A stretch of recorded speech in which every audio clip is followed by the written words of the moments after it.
In a world that hums with the ceaseless chatter of notifications, where city streets pulse with the rush of ambition and the weight of unspoken dreams, there is a man named Daniel standing at a crowded intersection clutching a worn leather briefcase.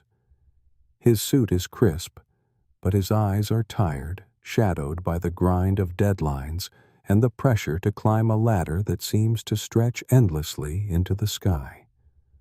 Around him, faces blur into a stream of hurried strangers, each absorbed in their own battles, phones glowing earbuds, sealing them into private worlds. Daniel's heart races, not from the caffeine in his hand, but from a gnawing ache he can't name. He's successful by every measure society holds: dear a corner office, a six-figure salary, a penthouse with a view. Yet as the traffic light shifts to green and the crowd surges forward, he feels like he's standing still, lost in a sea of motion, wondering if this is all there is. Across the street, unnoticed by the throng, an elderly woman sits on a bench, her hands folded over a tattered scarf. Her name is Maria, and her face carries the lines of a life etched with both joy and sorrow. She watches the world pass by her eyes, soft but piercing, as if she sees something the others miss. In her lap rests a small paper bag filled with sandwiches she made this morning not for herself, but for anyone who might need one. She's been coming to this bench for years, offering food, a smile, or simply a moment of conversation to those who pause long enough to notice her. Most don't. But Maria doesn't mind.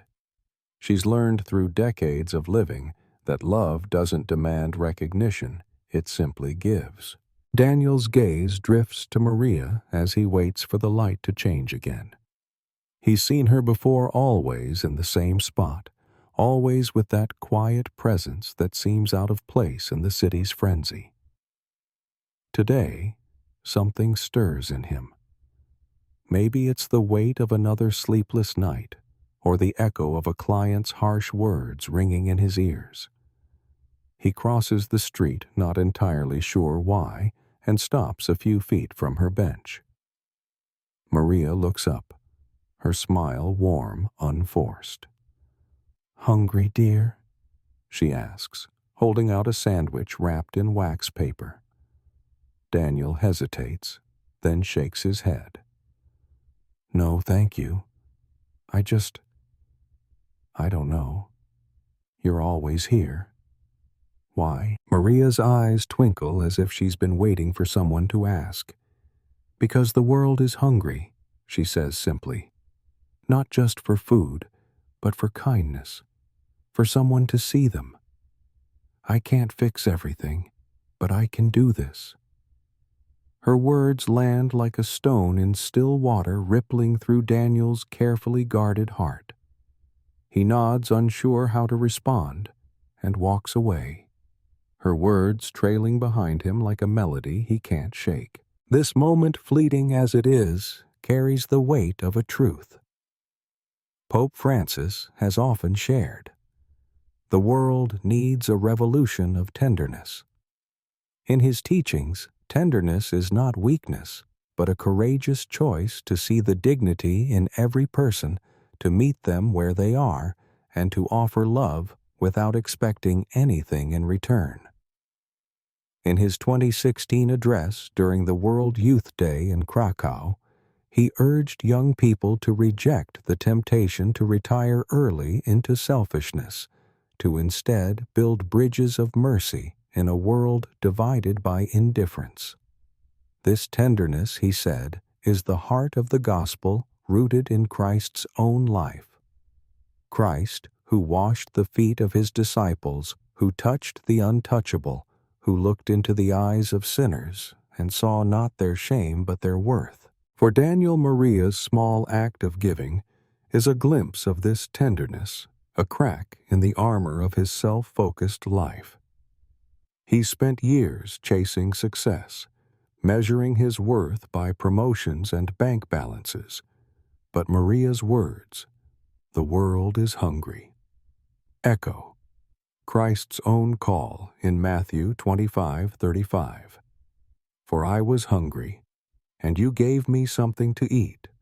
I was thirsty, and you gave me something to drink." These words aren't just about physical needs.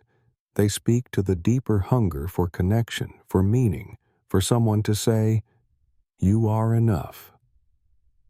In a world that glorifies self-reliance and competition, this call to serve others feels radical, even countercultural.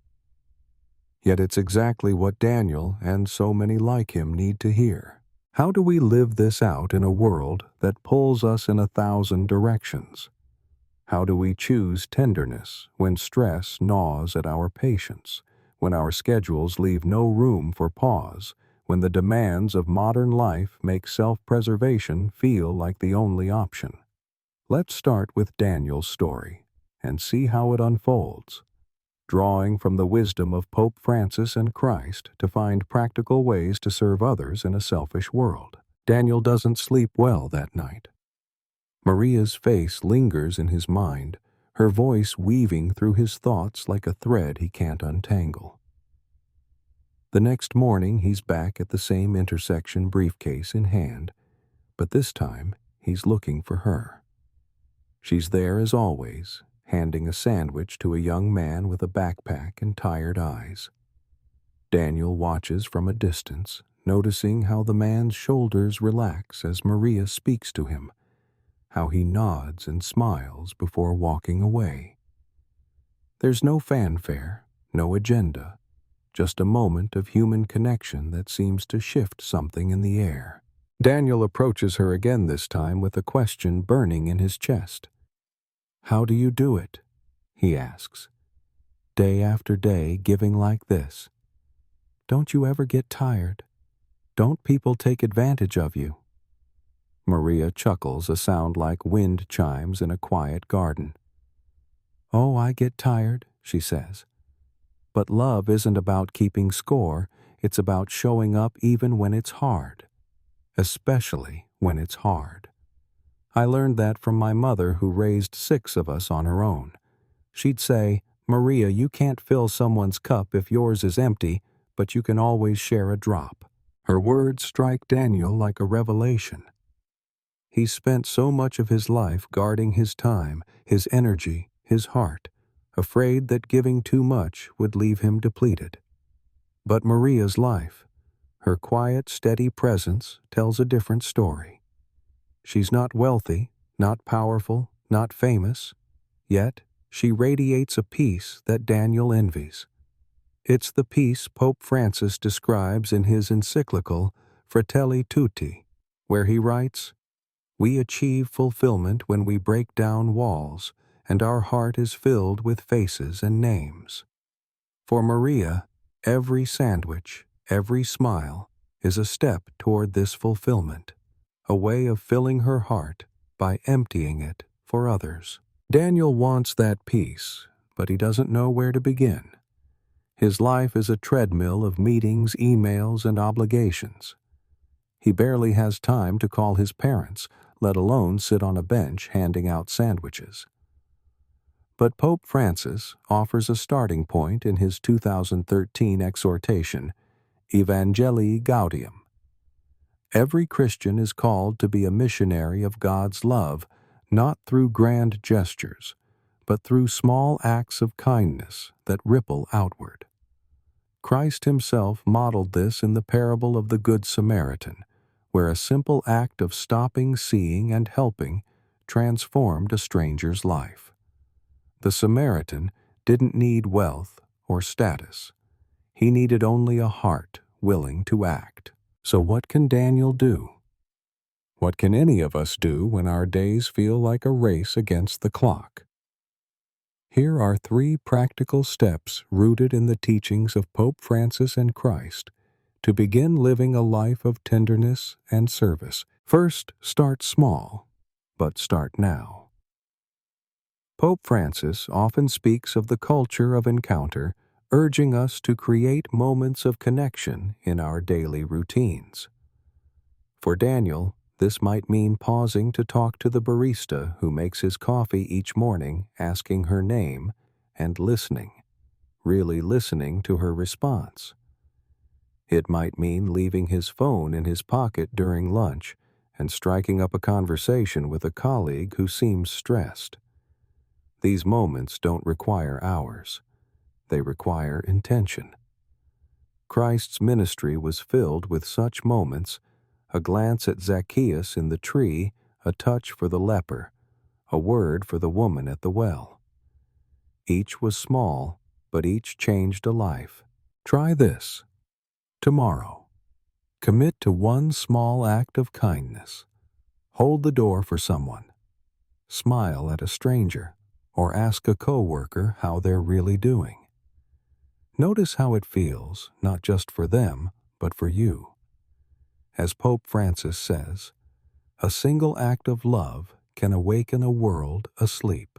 Second, see the person, not the problem.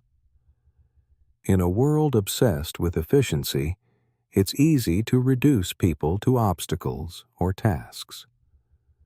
The slow cashier, the demanding client, the neighbor who talks too much, they become problems to solve, not people to love. But Christ saw differently. When the crowd brought the woman caught in adultery, he didn't see a scandal. He saw a person worthy of mercy. Pope Francis echoes this in his call to go to the margins to meet people where they are without judgment. For Daniel, this means rethinking his interactions. The intern who botched a presentation isn't just a mistake. She's a young woman learning under pressure. The homeless man he passes each day isn't a nuisance. He's a person with a story. Practically, this might look like taking 5 minutes to mentor that intern, offering feedback with kindness instead of frustration. Or it might mean carrying an extra granola bar to offer the man on the corner, along with a moment of eye contact and a, "How's your day going? Try this." The next time you feel irritated by someone, pause and ask, what might they be carrying? Then act from that place of empathy. It's not about fixing their problems. It's about seeing their humanity. Third, fill your cup so you can share.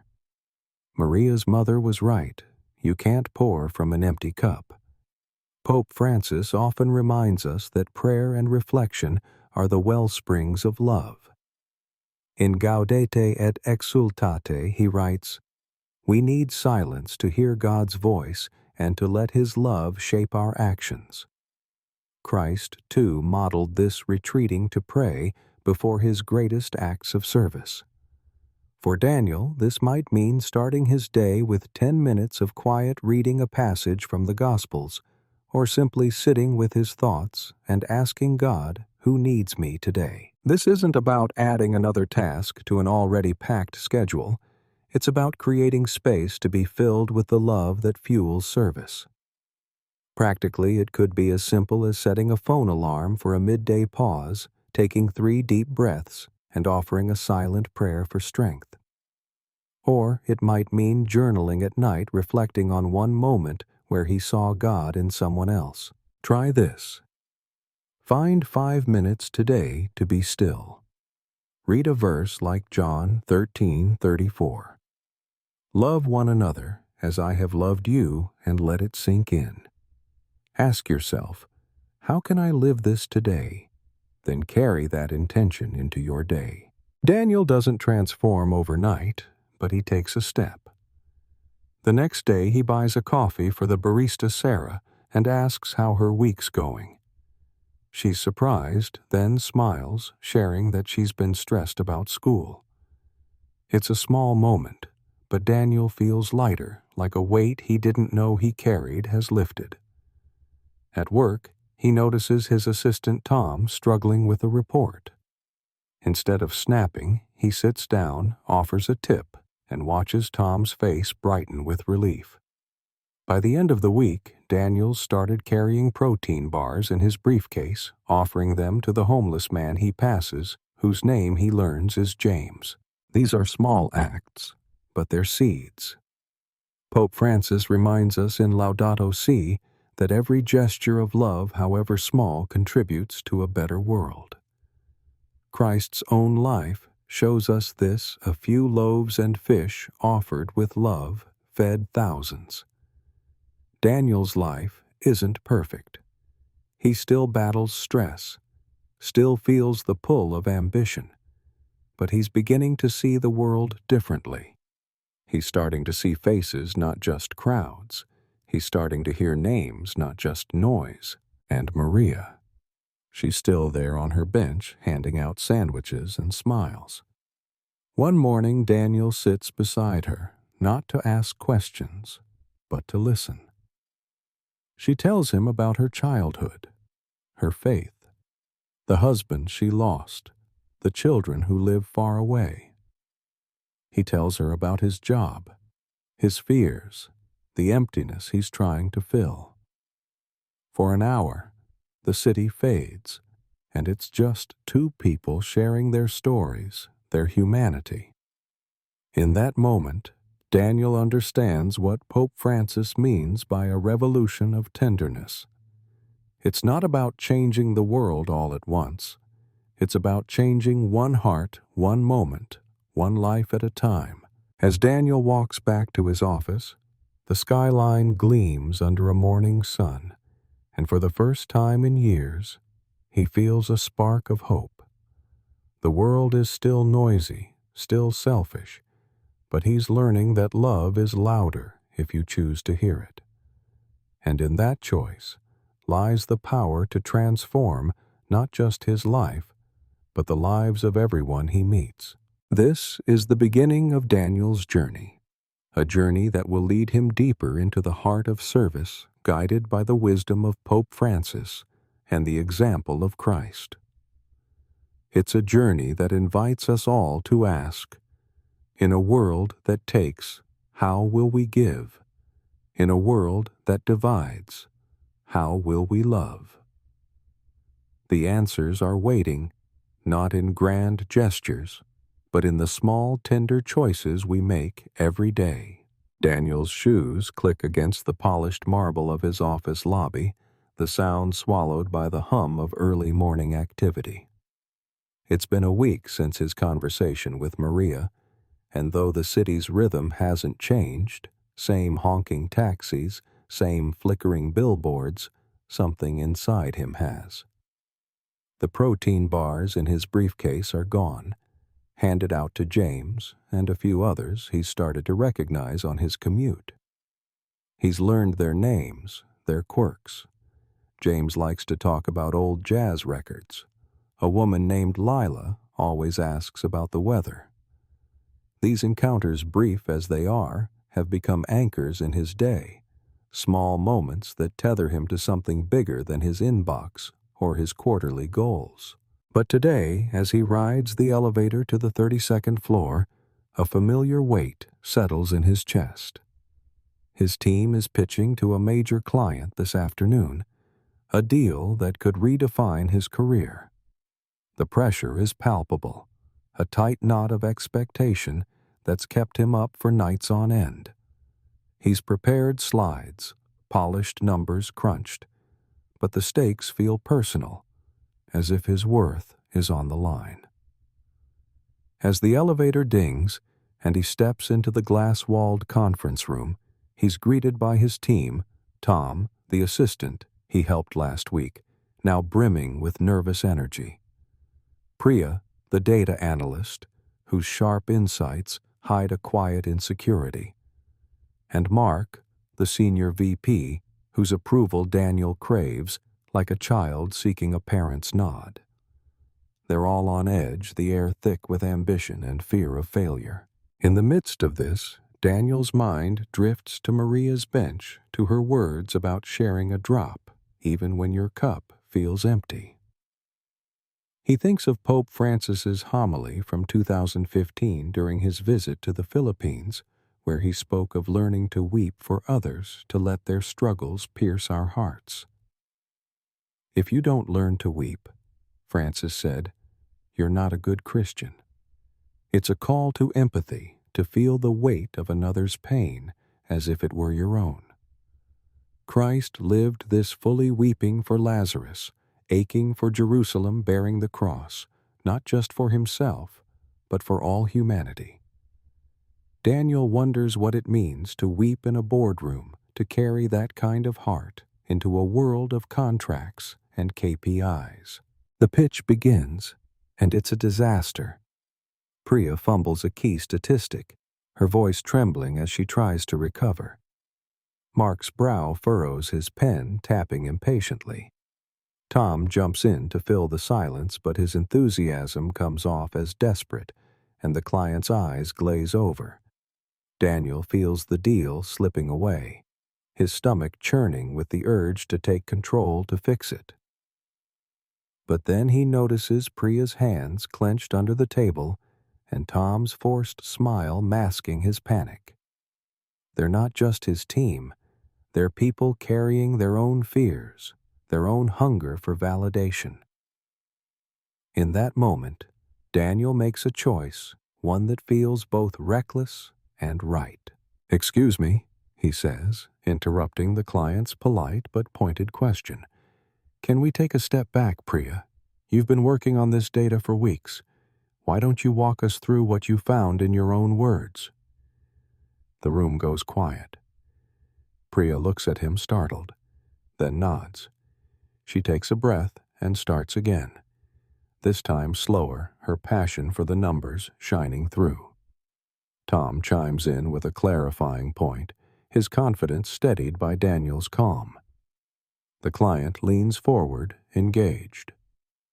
The pitch isn't perfect, but it's human, and by the end, they've secured a follow-up meeting, a small victory, but a victory nonetheless.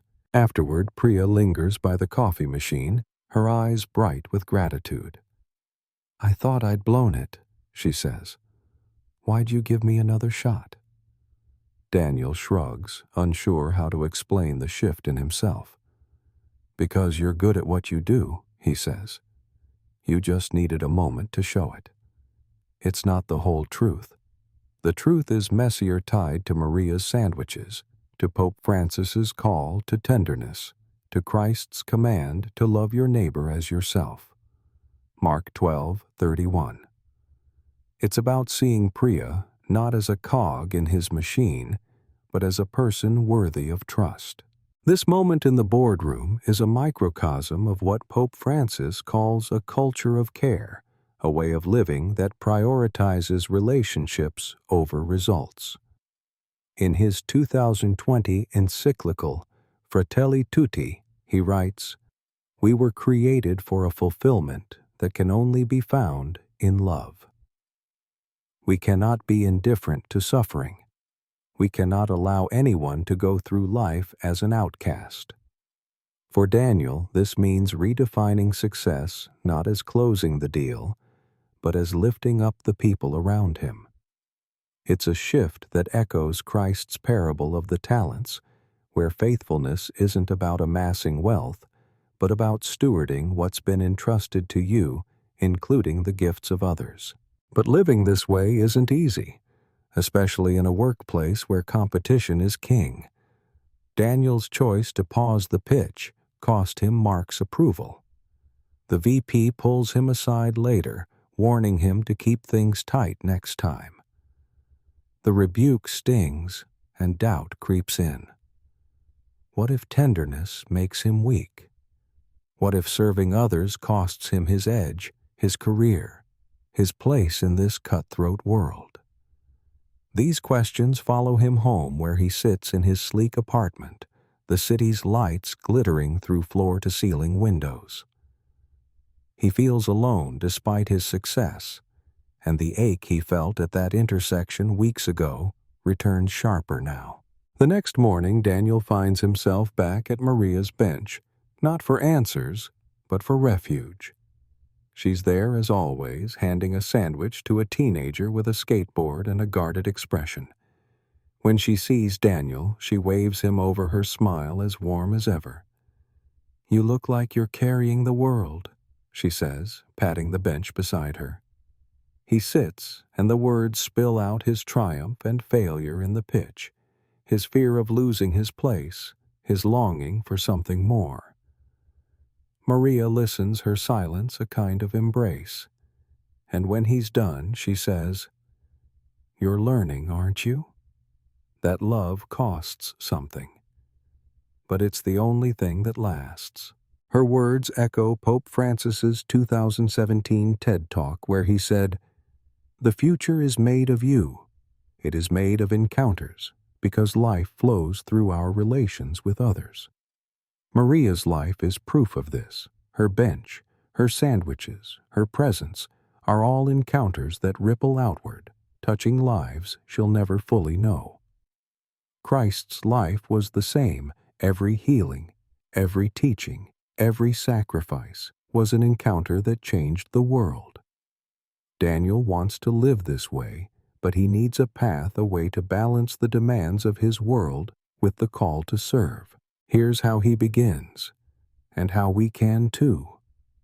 Drawing from the wisdom of Pope Francis and Christ, to weave tenderness into the fabric of our lives, choose connection over control. In the pitch, Daniel could have steamrolled Priya's mistake to save face, but he chose to empower her instead. Pope Francis calls this fraternity a commitment to build up others even when it's risky. Christ modeled it in his relationship with Peter, who denied him thrice, yet was entrusted with leading the church. For Daniel, this means leading his team with trust, not dominance.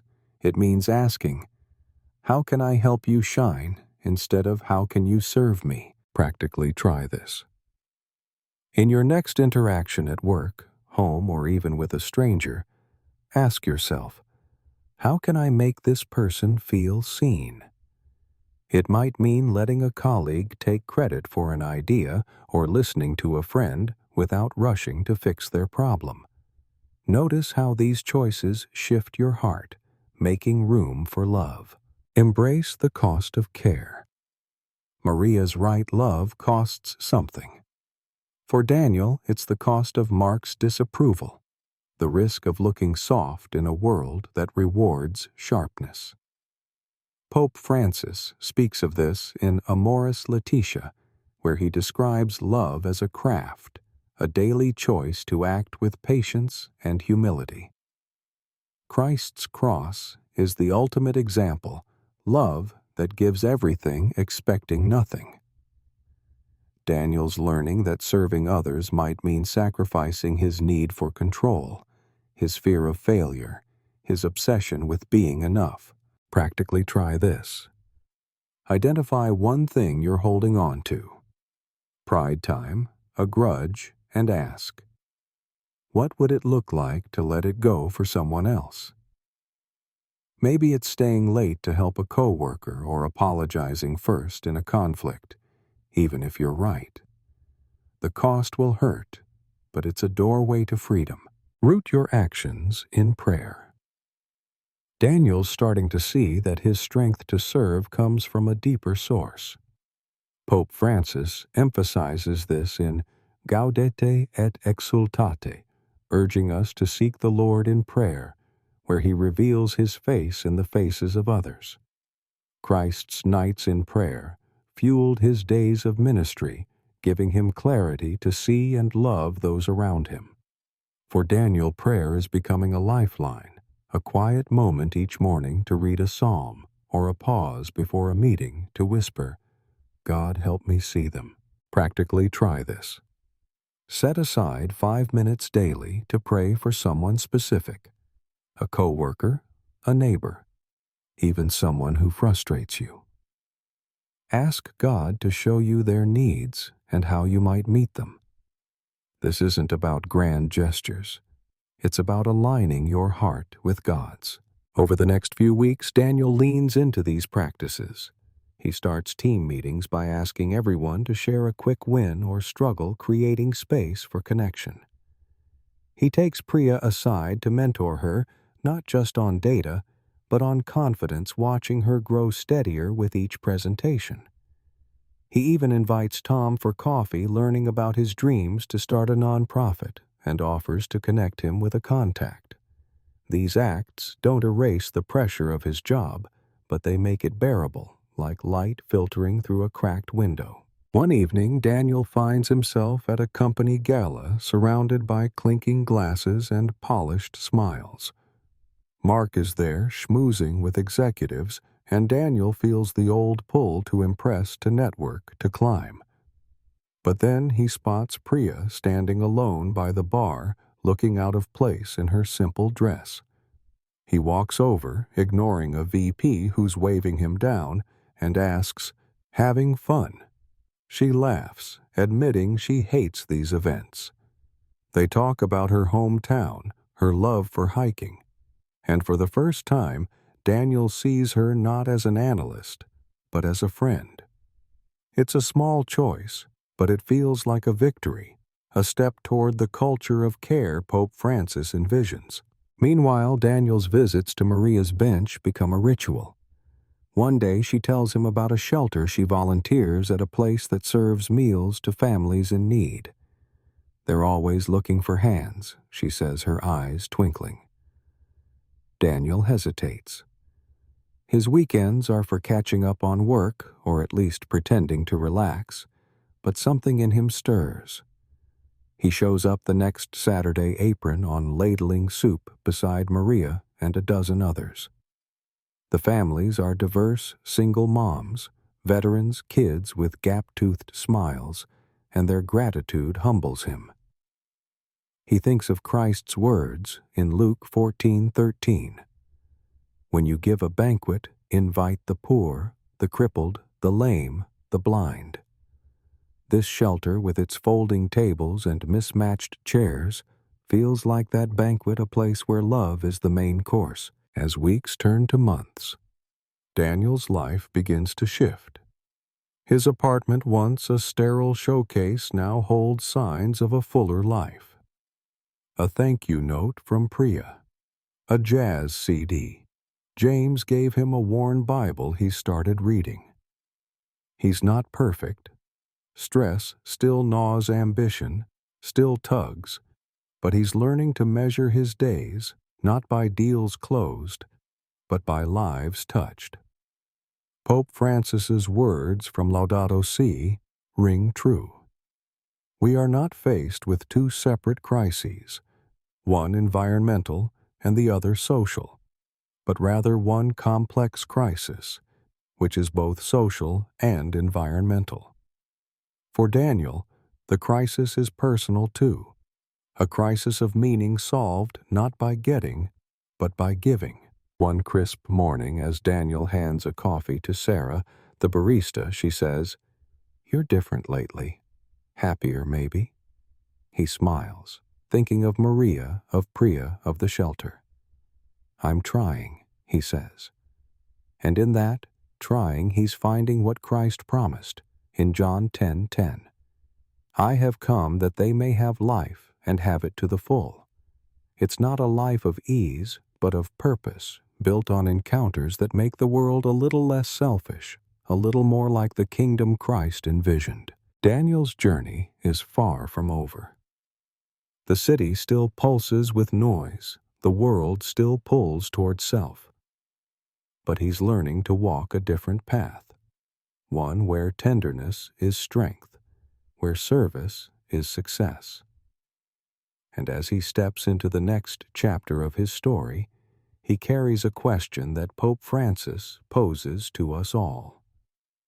What kind of world do we want to leave behind? For Daniel, the answer is clear. A world where no one goes unseen, where every heart is fed, where love is the revolution that changes everything.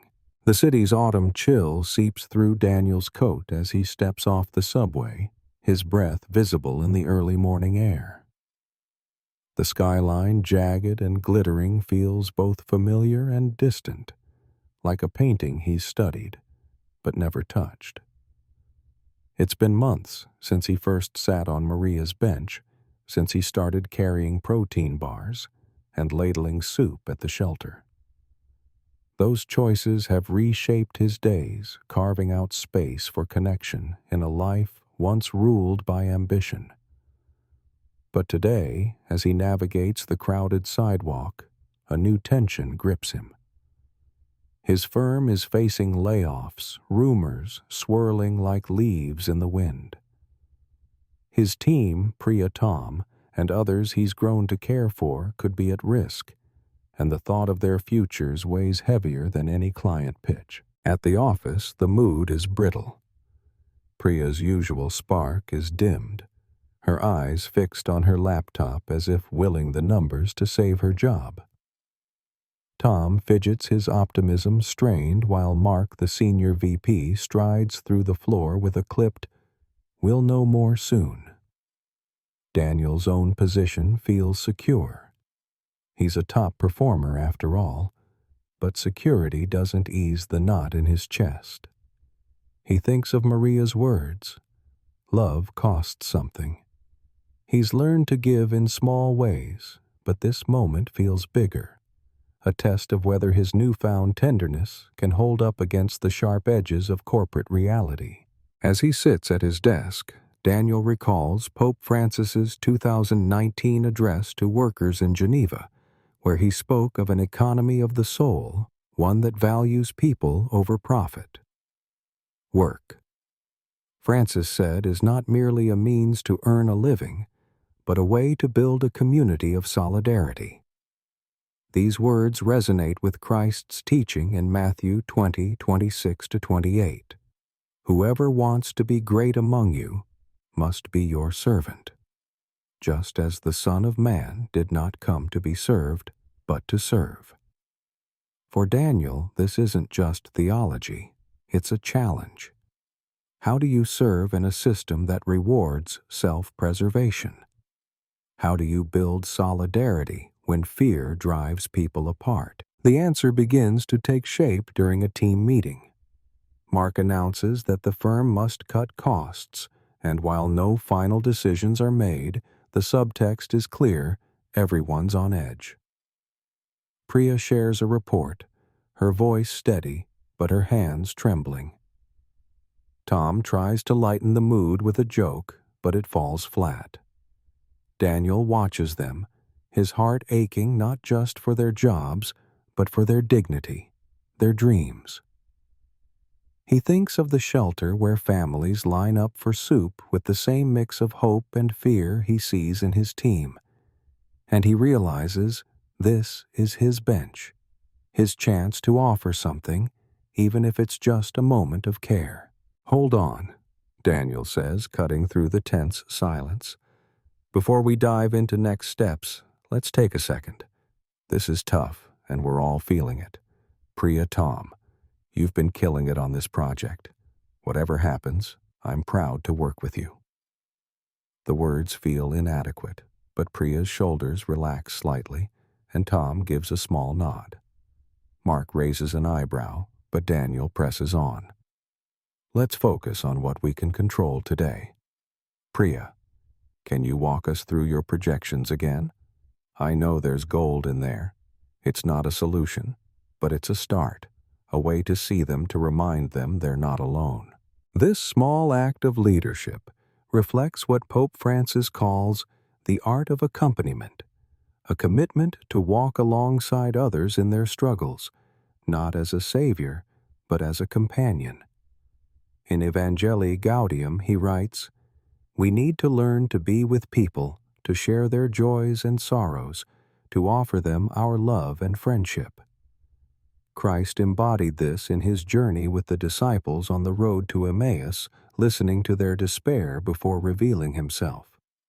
For Daniel, accompaniment means creating space for his team to feel heard, to know their worth isn't tied to a paycheck. But accompaniment alone isn't enough. The layoffs loom, and Daniel knows he has influence, however limited. After the meeting, he requests a private word with Mark. The VP's office is all glass and steel, a stark contrast to Maria's worn bench. Daniel takes a breath, choosing his words carefully. "I know cuts are coming," he says, "but Priya and Tom are assets. Priya's insights saved us on the last deal, and Tom's got a knack for client relations. If we lose them, we lose more than headcount." Mark leans back skeptical. "It's not personal, Daniel. It's numbers." But Daniel pushes gently but firmly. "Numbers don't innovate. People do. Let me rework the budget. Maybe we can find another way." It's a risk. Mark could see it as overstepping a threat to Daniel's own standing. But as he speaks, Daniel feels a clarity he's never known in this office.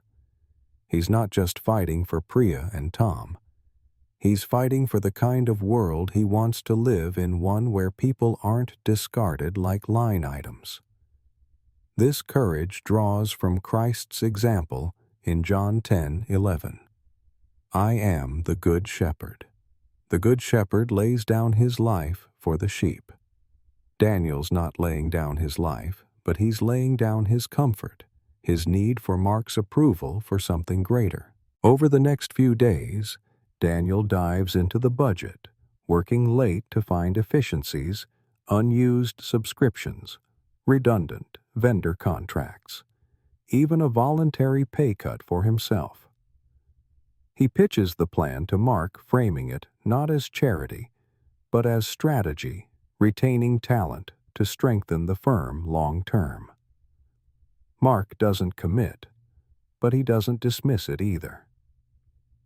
"You're sticking your neck out," he says, a grudging respect in his tone.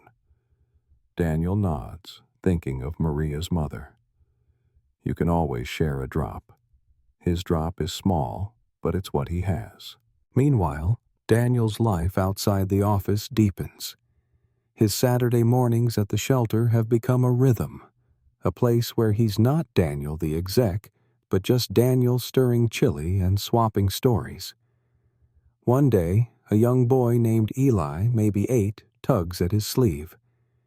"You make good soup," Eli says, his grin wide. Daniel laughs, kneeling to meet his eyes. "Thanks, buddy. You like the spicy kind." Eli nods, then asks, "Why are you here? You don't look poor." The question catches Daniel off guard, but he answers honestly. "I'm here because everyone needs a friend sometimes, and I like meeting people like you." Eli beams, and Daniel feels a warmth that no bonus check could match. This encounter echoes Pope Francis's call in Laudato Si to an integral ecology, a vision where care for people and care for creation are one. Everything is connected, Francis writes. Concern for the environment thus needs to be joined to a sincere love for our fellow human beings. For Daniel, the shelter is his ecology, a place where serving others heals not just them, but him, knitting him into a community that transcends status or wealth. Christ's feeding of the 5,000 was this kind of ecology, a miracle not just of bread, but of belonging, where everyone had enough because everyone shared. But Daniel's not immune to struggle. The uncertainty at work frays his nerves, and one evening he snaps at Sarah the barista over a mixed-up order.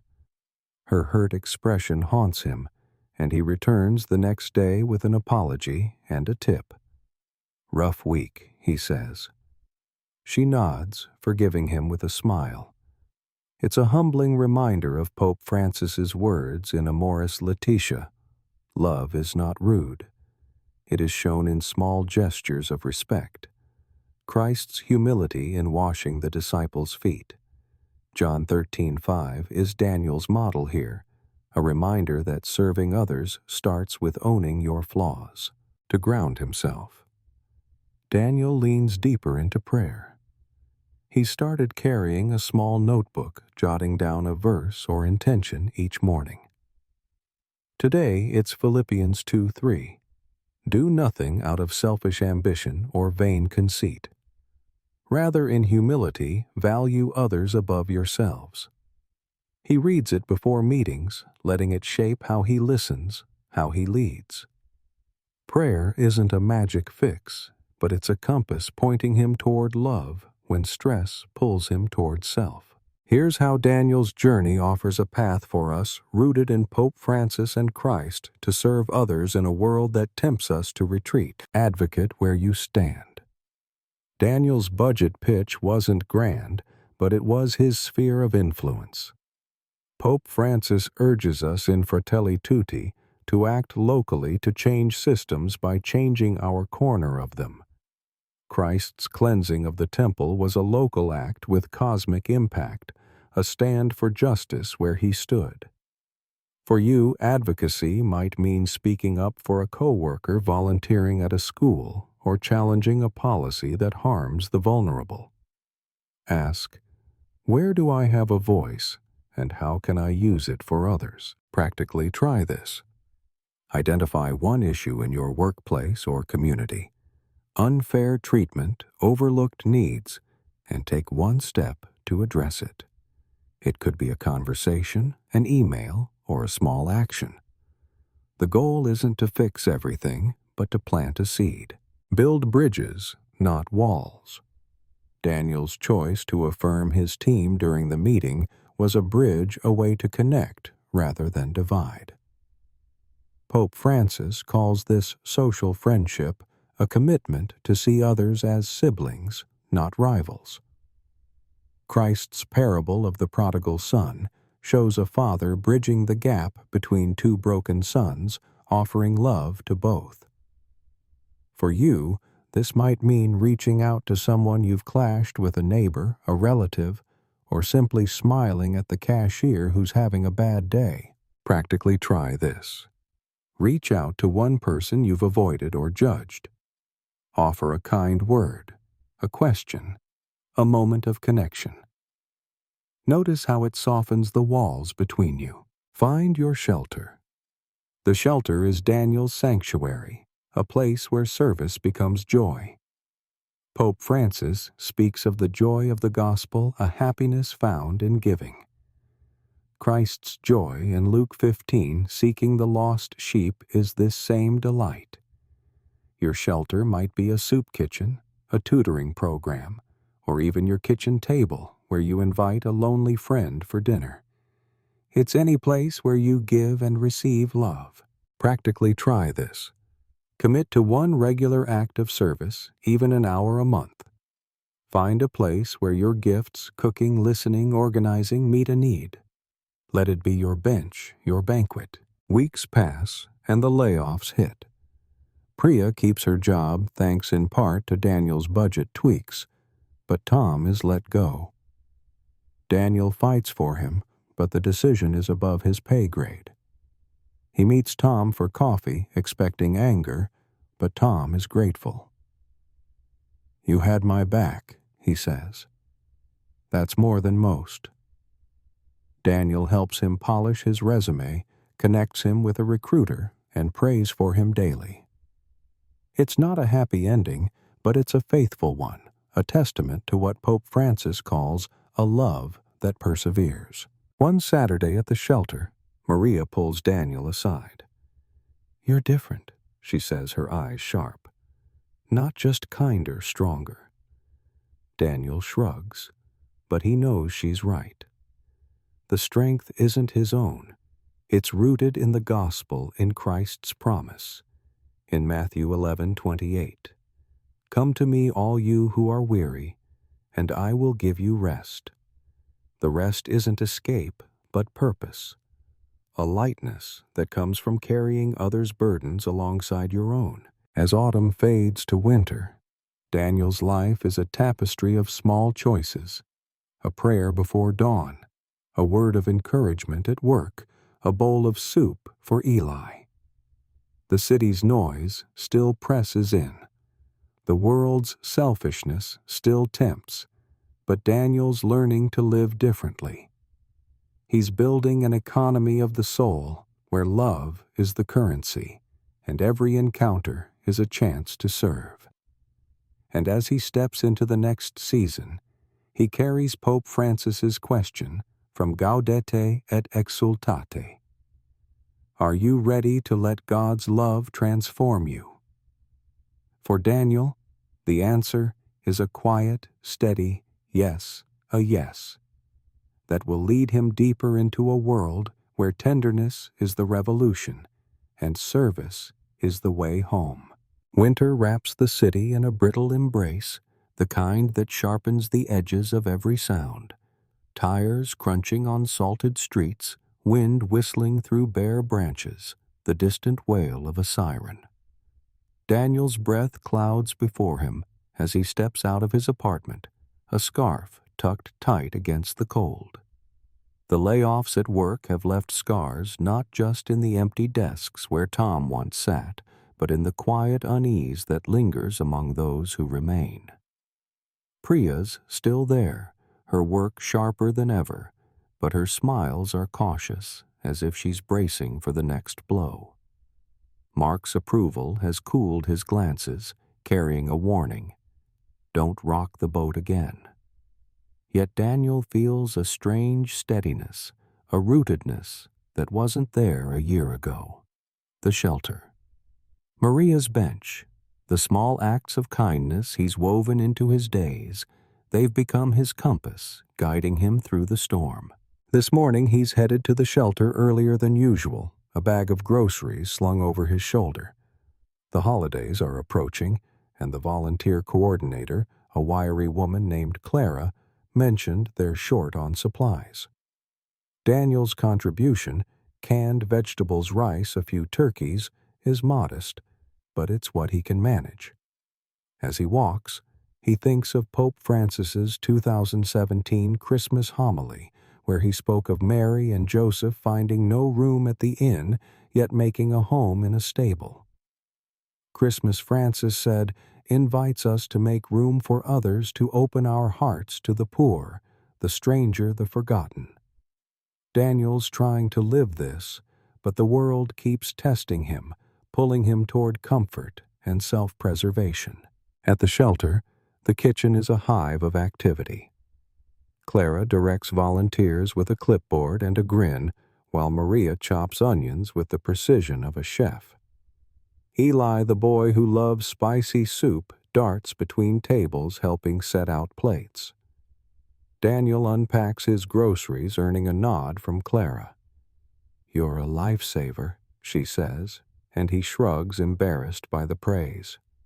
He's no hero, just a man learning to share what he has. As he stirs a pot of chili, Eli sidles up, his eyes bright with a question. "You coming to the Christmas party?" he asks. Daniel hesitates. He'd heard about the shelter's annual gathering food music, a gift for every kid, but he'd planned to spend the day catching up on work, maybe calling his parents. Eli's hopeful grin, though, tugs at him. "Wouldn't miss it," Daniel says, and Eli whoops, racing off to tell his mom.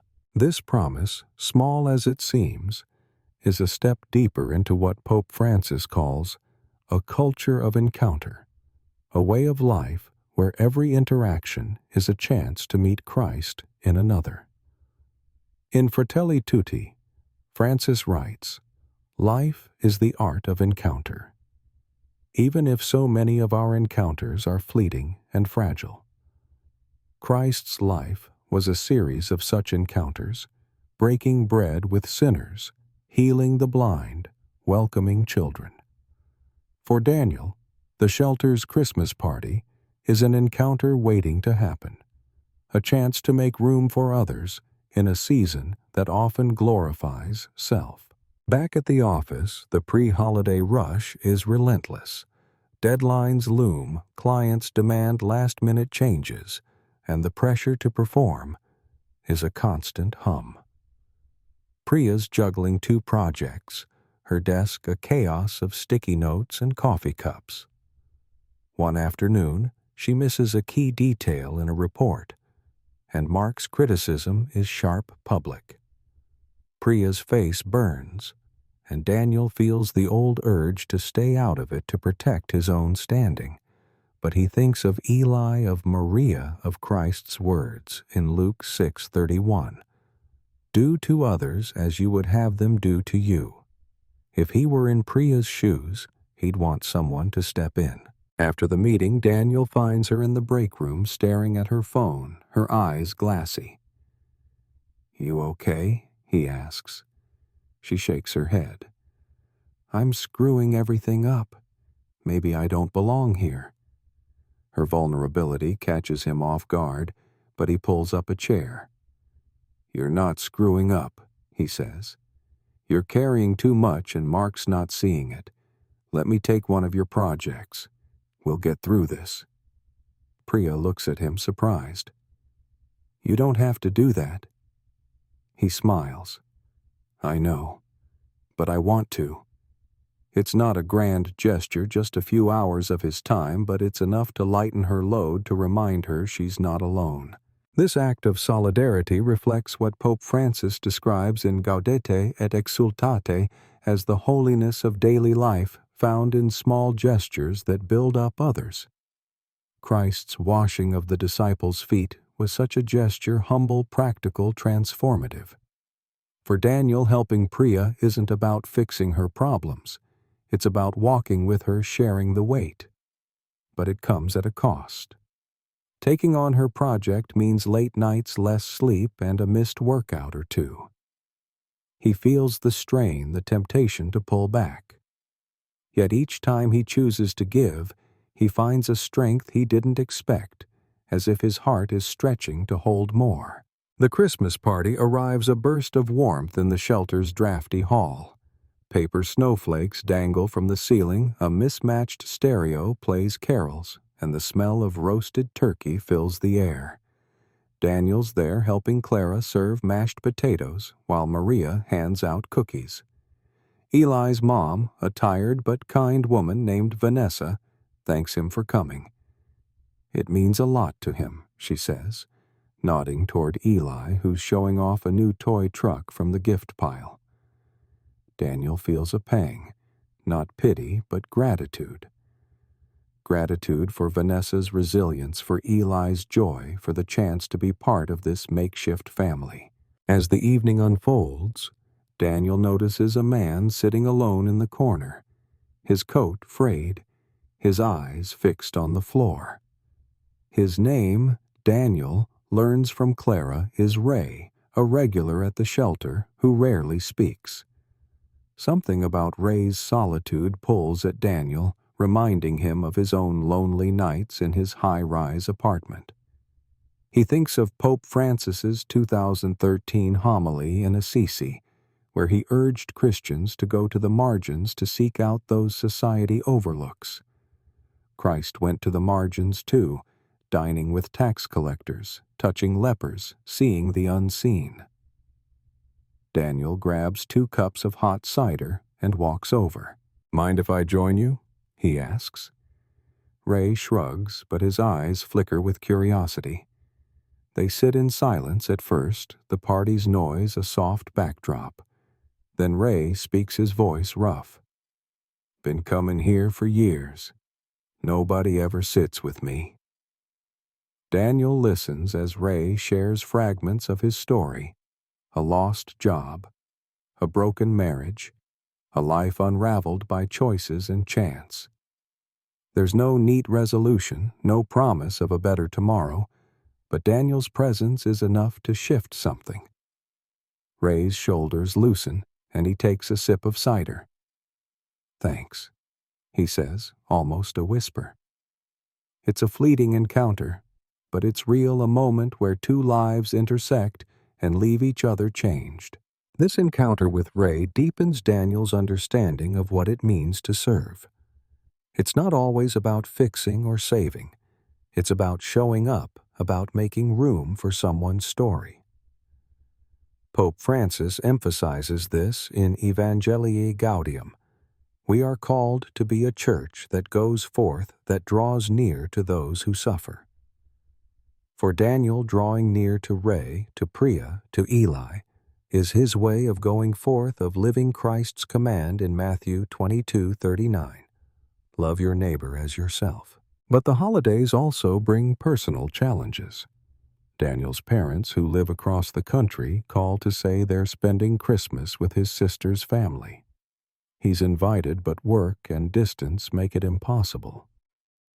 The news stings, stirring memories of childhood Christmases, warm, crowded, full of laughter. Now his apartment feels emptier than ever, the city's festive lights mocking his solitude. He's tempted to bury himself in work to numb the ache with emails and deadlines. Instead, he turns to prayer, a habit that's become his lifeline. He reads Psalm 23, "The Lord is my shepherd. I shall not want." The words don't erase the loneliness, but they remind him he's not alone, that God's presence is a home no distance can take away. Prayer leads him back to the shelter where he volunteers on Christmas Eve. The hall is quieter, the crowd smaller, but the warmth is the same. Maria's there, her scarf bright against her gray coat, and she pulls him into a hug. "You're family now," she says, and the words land like a gift. They serve soup together, and Daniel notices how Maria greets each person by name. Her tenderness, a language of its own. He thinks of Christ's promise in John 15:12. "Love each other as I have loved you." Maria's love, steady, selfless, joyful, is a reflection of that divine love, and Daniel wants to learn it. The new year brings fresh challenges at work. Mark announces a restructuring with Daniel tapped to lead a new division. It's a promotion, a chance to shine, but it also means longer hours, more travel, and less time for the shelter. The old ambition stirs, whispering that this is his moment, his chance to secure his legacy. But Daniel's not the same man he was a year ago. He thinks of Pope Francis's 2015 encyclical Laudato Si', where he warns against a throwaway culture that discards people as easily as objects. Daniel doesn't want to be part of that culture, not at work, not in his life. He accepts the promotion, but sets boundaries. No work on Saturdays, so he can keep volunteering. Regular check-ins with Priya and the team to ensure they're supported. These boundaries aren't easy. Mark questions his commitment, and colleagues whisper about his soft approach. But Daniel's learning to trust the strength of tenderness, the power of what Pope Francis calls a revolution of the heart. Christ's revolution was the same, a kingdom built not on power, but on service, on love that endures. Daniel's division begins to thrive, not because he's ruthless, but because he's human, fostering a team where people feel valued, not used. One snowy evening, Daniel stops by Maria's bench, now dusted with white. She's not there. Clara mentioned she's been under the weather, but a young woman sits in her place handing out gloves and scarves. Her name is Lena, a former shelter guest who's now giving back. "Maria taught me," Lena says, her voice proud. "She said kindness is like a seed. You plant it, and it grows." Daniel smiles, thinking of the seeds Maria planted in him, the seeds he's planting in others. He offers Lena a coffee, and they talk, their breath mingling in the cold air. It's another encounter, another chance to make room. Here's how Daniel's journey offers a path for us rooted in Pope Francis and Christ to serve in a selfish world. Make room in your heart. Daniel's choice to join Ray to serve on Christmas Eve was about creating space for others. Pope Francis urges this in Amoris Laetitia. Love opens our eyes and enables us to see the great worth of a human being. Christ made room for everyone, sinners, children, outcasts. For you, this might mean inviting a lonely neighbor for coffee, or listening to a coworker's struggles without rushing to advise. Practically try this. Identify one person who seems overlooked in your life, a quiet colleague, an elderly relative, and reach out. Offer time, attention, a small gesture. Let their presence fill a corner of your heart. Set boundaries for love. Daniel's decision to protect his Saturdays was a boundary that preserved his ability to serve. Pope Francis speaks of an ecology of daily life where we balance our commitments to nurture what matters. Christ's retreats to pray were boundaries ensuring he could give fully. For you, this might mean saying no to overtime to volunteer or turning off your phone for family dinner. Practically try this. Choose one boundary that protects your capacity to love less. Screen time a day for rest and stick to it for a week. Notice how it frees you to give. Plant seeds even in winter. Lena's gloves, Maria's sandwiches, Daniel's coffee for Lena. They're seeds of kindness growing in unlikely places. Pope Francis calls this a culture of hope where small acts ripple outward. Christ's mustard seed parable, Matthew 13:31-32, promises that tiny faith can move mountains. Your seeds might be a note of encouragement, a donation to a cause, or a prayer for a stranger. Practically try this. Do one small act of kindness daily for a week. A smile, a tip, a helping hand. Trust that it's planting something even if you don't see the harvest. As winter deepens, Daniel's life is a mosaic of these choices. His apartment now holds a photo of the shelter's Christmas party. Eli's grin front and center. His notebook is filled with verses and reflections, a map of his growing faith. He's not perfect. Stress still bites. Loneliness still creeps. But he's learning to live with open hands to make room for others in a world that hoards. And as he steps into the next chapter, he carries Pope Francis's challenge from Christus Vivit, be a light for others, and you will find your own light. For Daniel, that light is burning brighter, illuminating a path where service is not a sacrifice, but a song, a way to sing God's love into a selfish world. Spring unfurls across the city like a quiet promise, softening the concrete with bursts of green and the scent of blooming jasmine. Daniel steps out of his apartment, the morning air crisp against his skin, his briefcase lighter than it used to be. It's been a year since he first met Maria at her bench, a year since he began reshaping his life around small acts of tenderness. The shelter, the protein bars, the moments of listening to Priya Ray Eli and Lena. They've woven a new rhythm into his days, one that hums beneath the city's relentless pace. But today, as he heads toward the subway, a new challenge looms. Mark has offered him a transfer to the firm's London office, a high-profile role that could cement his career. It's a dream opportunity, but it means leaving the community he's built, the people who've become his anchors. The subway car rattles, and Daniel's mind churns. London promises prestige, a fresh start, a chance to escape the grind of layoffs and office politics. But it also means leaving Maria, who's been frail since winter, Eli, whose gap-toothed grin lights up the shelter, and Lena, who's taken over Maria's bench with her own quiet courage.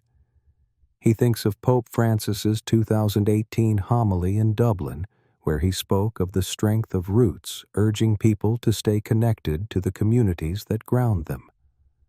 Without roots, Francis said, we become isolated adrift in a world of fleeting desires. Christ, too, was rooted not in a place, but in relationships, in the love that bound him to his disciples, to the poor, to God. Daniel wonders, Can he uproot himself and still carry this love? Or is staying his way of serving? At the office, the air is charged with end-of-quarter frenzy.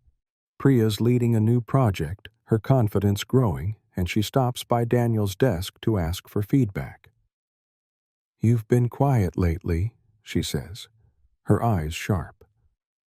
"Everything okay?" He hesitates, then tells her about the London offer. Her face falls, but she recovers quickly. "That's huge, Daniel. You deserve it." Her words are kind, but her tone carries a trace of loss, and Daniel feels it a reminder of the bonds he's forged. He thinks of John 15:13. "Greater love has no one than this, to lay down one's life for one's friends." Leaving isn't dying, but it feels like laying down something precious, something he's only begun to understand. After work, Daniel heads to the shelter, needing the clarity it always brings.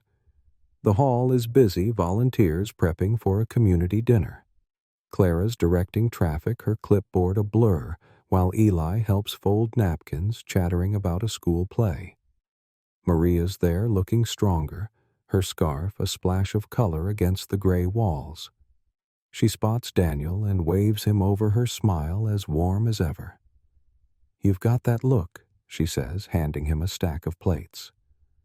"What's weighing you down?" He tells her about London, the opportunity, the cost. She listens, her hands still, her eyes steady. "Sounds like you're at a crossroads," she says. "But you know love doesn't stay in one place. You carry it with you, or you plant it where you are.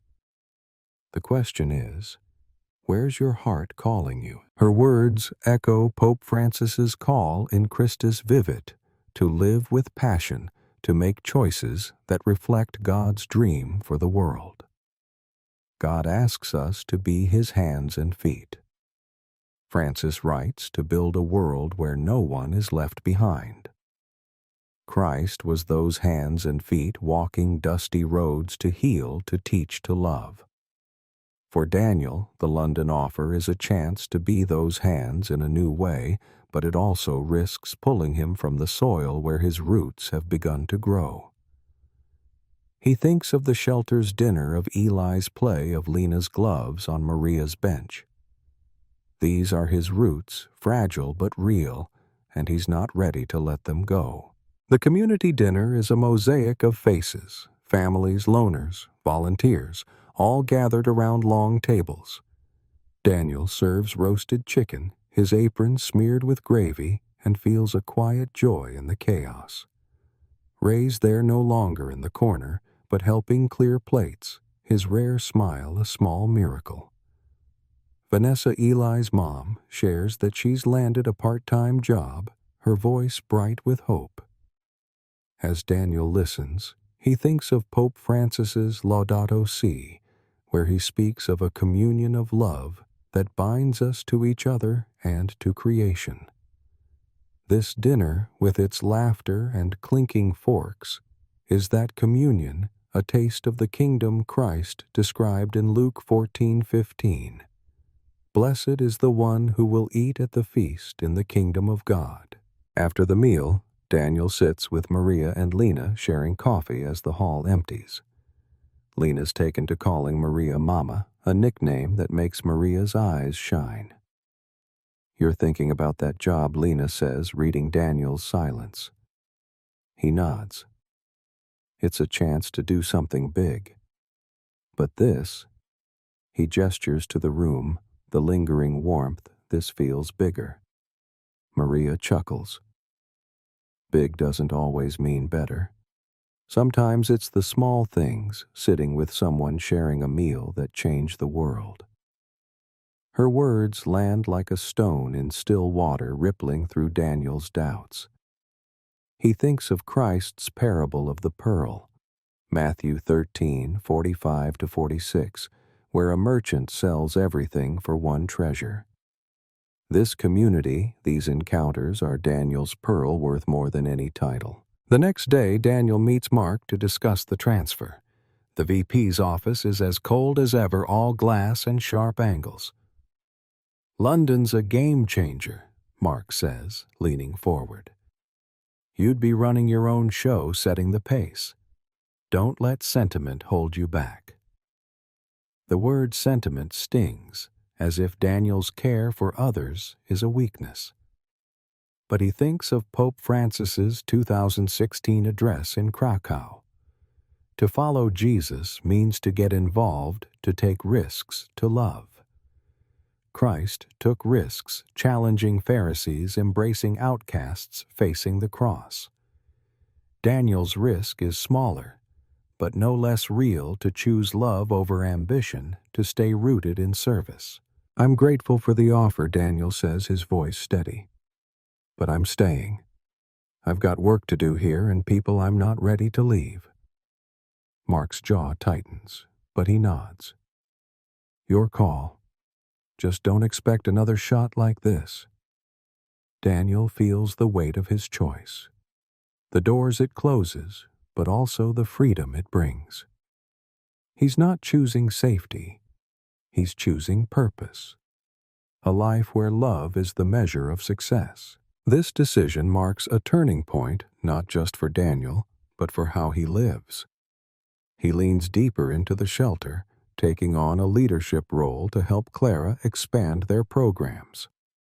They start a job training workshop using Daniel's network to connect guests like Vanessa with employers. Ray joins his hands steady as he learns basic coding, a spark of pride in his eyes. Eli's school play becomes a community event with shelter volunteers filling the auditorium cheering as he takes his bow. These efforts aren't flashy, but they're seeds growing into something lasting, just as Lena's gloves carry on Maria's legacy. At work, Daniel's choice to stay shifts his leadership. He's no longer chasing Mark's approval, instead focusing on building a team where people thrive. He mentors Priya, helping her prepare for a promotion, and advocates for flexible hours to ease her stress. When a new hire, a shy analyst named Jamal, struggles to fit in, Daniel invites him to lunch, listening to his story of immigrating as a teen. These acts echo Pope Francis's Fratelli Tutti, where he calls for a heart open to the whole world, one that welcomes the stranger as a brother. Christ's welcome of the Canaanite woman, Matthew 15:21-28, is Daniel's model, a love that crosses borders, that sees worth where others see less. But staying isn't without cost. Daniel's workload grows the London rejection, earning him skeptical glances from colleagues. He misses workouts, skips social events, and feels the old loneliness creep in sharper in the spring's hopeful light. One evening, alone in his apartment, he scrolls through photos: Eli at the play, Maria at the dinner, Lena's bench, and feels a mix of gratitude and ache. He turns to prayer, his notebook open to Romans 12:10. Be devoted to one another in love. Honor one another above yourselves. The words ground him, reminding him that love is a choice, even when it hurts, even when it's lonely. Prayer leads him to a new practice: gratitude. Each night he writes 3 things he's thankful for: a conversation with Priya, a laugh with Eli, a quiet moment with God. This habit, rooted in Pope Francis's call to rejoice, always. Gaudete et exultate shifts his perspective. The loneliness doesn't vanish, but it's softened by the faces he carries, the lives he's touched. Christ's gratitude at the Last Supper, giving thanks despite the cross ahead, is Daniel's guide, a reminder that love endures through sacrifice. One Saturday, Daniel visits Maria at her apartment, a small walk-up filled with photos and the smell of chamomile tea. She's recovering from a cold, her energy low, but her spirit bright. They talk about the shelter Lena, the city's changing seasons. "You've grown," Maria says, her voice soft. "Not just in what you do, but in who you are." Daniel blushes, unsure how to respond. "I'm just trying to keep up with you," he says. She laughs, then grows serious. "You're not following me, Daniel. You're following him." She points to a small crucifix on the wall, and Daniel feels a lump in his throat. He's not just serving Maria or Eli or Ray, he's serving Christ, who said, "Whatever you did for one of the least of these, you did for me." Matthew 25:40. This realization deepens Daniel's commitment. He starts a book club at the shelter reading stories of hope with Ray, Vanessa, and others. He organizes a spring cleanup, volunteers and guests working side by side to plant flowers outside the hall. Lena joins her laughter, a bridge between Maria's past and the future. These moments are small but sacred, what Pope Francis calls the mysticism of encounter, where God is found in the ordinary, in the shared labor of love. Christ's miracles, water to wine, loaves multiplied, were encounters too, moments where heaven touched earth through human hands. Here's how Daniel's journey offers a path for us rooted in Pope Francis and Christ to serve in a selfish world. Choose roots over rewards. Daniel's decision to stay was about staying rooted in love, not chasing ambition. Pope Francis urges this in Amoris Laetitia. Love always seeks the good of the other, even at a cost. Christ's choice to stay with his disciples despite the cross was this love. For you, this might mean staying in a tough job to support your team or prioritizing family over a promotion. Practically try this. Reflect on a choice you face, big or small, and ask, what keeps me rooted in love? Make one decision this week that honors those roots even if it's costly. Cultivate gratitude in the grind. Daniel's gratitude practice helps him see God in the everyday. Pope Francis calls this a spirituality of joy, where we find God in the ordinary, gaudete et exultate. Christ's thanks at the tomb of Lazarus before the miracle was this joy. For you, gratitude might mean noticing a co-worker's effort, a stranger's smile, or a moment of peace. Practically try this. Write down 3 things each day that spark gratitude: a person, a moment, a gift. Let them remind you that love is present even in hard times. Live as Christ's hands and feet. Daniel's work at the shelter, his care for Priya, his time with Ray, their ways of being Christ in the world. Pope Francis calls us to go forth Evangelii Gaudium to carry God's love to the margins. Christ's command to feed my sheep, John 21:17, is our mission. Your mission might be tutoring a child, visiting a sick friend, or simply listening to someone's pain. Practically try this. Choose one way to serve this week. Volunteer. Help a neighbor pray for a need. Do it as if serving Christ himself and notice how it transforms you. As spring blooms, Daniel's life is a testament to these choices. His apartment is no longer a showcase, but a home filled with books from the club, drawings from Eli, a candle Maria gave him. His work thrives not because he's climbed the ladder, but because he's lifted others. Priya's promotion, Jamal's confidence, a team that feels like family. The shelter is his church, where every meal, every laugh is a sacrament of love. One warm evening, Daniel sits on Maria's bench now. Lena's watching the city pulse with life. A jazz busker plays nearby, and Daniel thinks of James, who loved these notes. He prays for James for Ray, for all the faces that have shaped him. He thinks of Pope Francis's question in Fratelli Tutti. Will we bend down to touch and heal the wounds of others? Daniel's answer is his life, a life of bending, touching, healing, one encounter at a time. The city's noise fades as Daniel closes his eyes, feeling the weight and wonder of a year transformed. He's not perfect.